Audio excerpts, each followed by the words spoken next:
Scale is the size relation of one thing to another, and proportion is the size relationship of parts to a whole.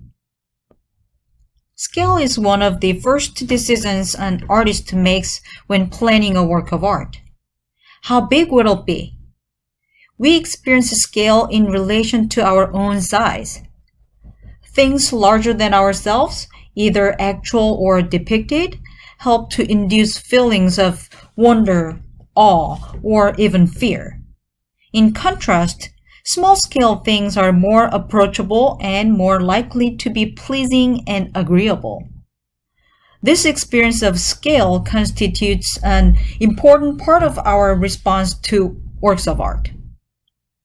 It is difficult to get a sense of the scale of a work of art in photographs because the images on a screen, like what you're looking at now, must distort the scale of nearly every work reproduced in it.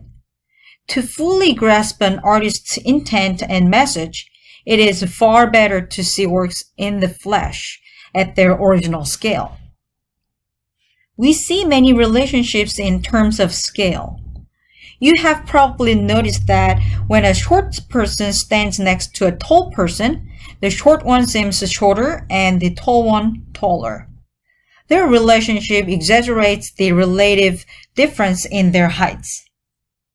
In this diagram on the screen, scale relationships, the inner circles at the center in both groups are the same size, but the center circle at the left seems much larger. It's because of the relationship between those circles surrounding the centerpieces. Many artists since the 20th century have distorted scale for visual effect. One of the smallest scale works ever made was Cruzeiro do Sul by Brazilian artist Cildo Meirelles.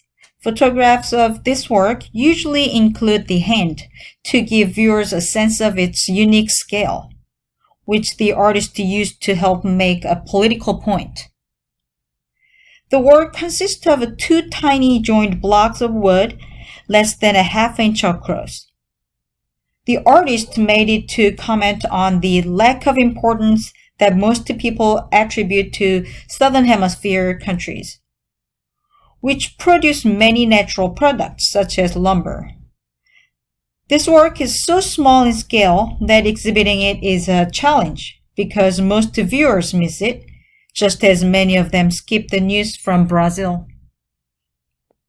The small scale of this work thus served the artist's intent to comment on common attitudes towards his country. Oldenburg and Bruggen use a scalar distortion of the opposite kind in humorous way. In this work, the artist enlarged the scale of a match cover and painted the sculpture with bright primary colors. The mere match cover in somebody's pocket was reborn in this way and give the viewers visual fun. So look at those people. We can kind of grasp how big they are, how big the pieces are, right? So compared to the apartments behind it, like this is really large in scale compared to the actual match cover. So it's kind of fun experience for the viewers. A change in proportion can make a major difference in how we experience a given subject. This becomes apparent when we compare these two pietas. Pietà is Italian for pity, refers to a depiction of Mary holding and mourning over the body of Jesus. Let's talk about Michelangelo's sculpture first. Creating a believable composition with a fully grown man lying on his mother's lap is difficult. Michelangelo solved the problem by dramatically altering the human proportions of Mary's figure here. Michelangelo made the heads of these two figures the same size, but greatly enlarged Mary's body in relation to that of Christ, disguising her immensity with the deep folds of drapery. Her seated figure spreads out to support the almost horizontal curve of Christ's limp body. Imagine how the figure of Mary would appear if she were standing. Michelangelo made Mary's body into that of a giant. If she were a living human, rather than a work of art, she would stand at least 8 feet tall.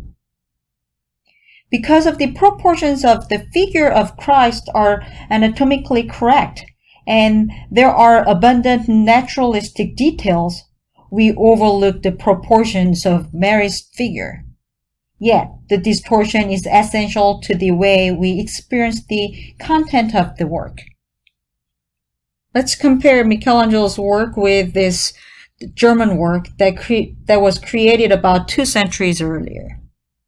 Unlike the Renaissance work, the German sculptor carved both figures of similar height.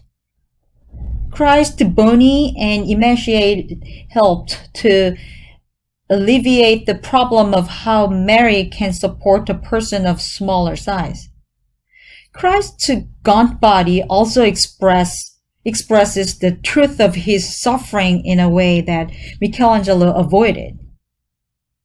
The anonymous creator of this work also carved both heads larger, out of proportion to the sizes of their bodies. These distortions help to heighten the expressiveness of the work. So, like, his skinny body exaggerates that pain and that gruesome actual happening that time. It's more directly expressing to the viewers.